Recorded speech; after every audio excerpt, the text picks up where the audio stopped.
წეღან მანქანები შეხვდნენ, მე ჩავრთეთ რა ქვია? განათებას და ნისლ, როგორ იყო? ნისლ, საწინააღმდეგო. ყოჩ. არა ვშოთ. ჩანს, ხედავ? ნისლ საწინააღმდეგო პარები რომ თია. წეღან რომ მანქანებმა გაიარეს, თან 2 იყო, თეთრი იყო თან. არ ჩანდა ვაფშე. გახედე, ვარავინ კვარტყავს. ნახე რაკნა ეს ბიჭია წინა ჩაჩვენის ვიდეო. ეხა ნისლის ვიდეო. იზი ჩანს. ანუ რო გეუნებია ნისში ჩართე პარები.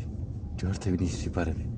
ნის საწინააღმდეგო ჯობია, იმიტომ რომ ნის საწინააღმდეგო ისეთი მას შორი განათების პარები აქვს. შორი განათების პარებსაც აგიხსნი რომ აზრი არ აქვს და რატო. ხო და ნის საწინააღმდეგო ჯობია, იმიტომ რომ ნის საწინააღმდეგო პარებში ისეთი ჰალოგენები და რაღაცები აყენია, რომ ნისლშია კაი და ანათებს ახლოს და ძირს. როგორ გითხრა, უფრო დაბალ დონეზე ანათებს ვიდრე პარები.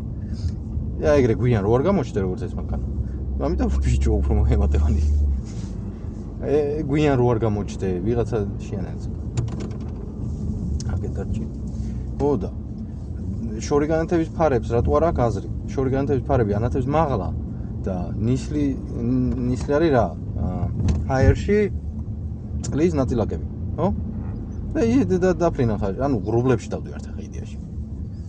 64-ში გვექებათ. ხო და აქ კვეთრი მოსახვევია. სარკეში არ გამოჩნდება ვინმე მოდის და გამოჩნდება.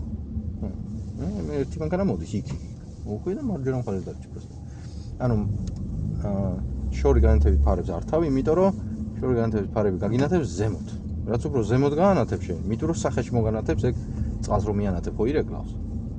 ესეც ეგრეა. იხდი მარჯვენა მხარეს დარჩი, თორე ნახე პროდუცერზე დადე. მაგაზე ჩამოსვდნენ ძირს.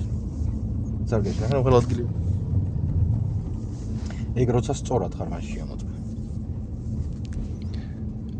ესე იგი ნისლზე ვიცით ყველაფერი. ასეთ ვიცი. მე თუ რამე ამ ვიდეოს ისე ვნახავ და ეგ არის.